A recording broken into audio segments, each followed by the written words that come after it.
qaaliga aad iyo aad halka markaa salaamaan way maanta maxaad noysa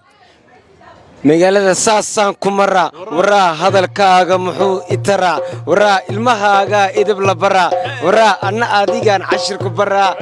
waxa lagu xantaa barbaa xamda ma dagaalama dadku xigta reer burcaan ka helay xogta dharka dumarka iyo diracuu xirta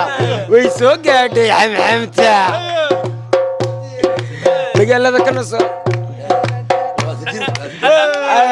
mid labaad noo raac mid labaad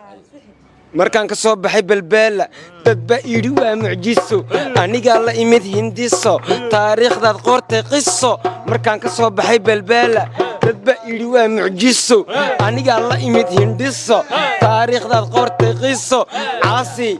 adaa bilaabay daandaansay hadda iyo goor haamaasi dad baa ugu jirtaa xabsi waxa kuu dheer cooqda nafsi waryaa kharaab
So guys, if you have not been qaaliga aad iyo aad halka markaa salaamaan way maanta maxaad noysa magaalada saasaan ku maraa waraa hadalkaaga muxuu itaraa waraa ilmahaaga idib la baraa waraa anna adigaan cashir ku baraa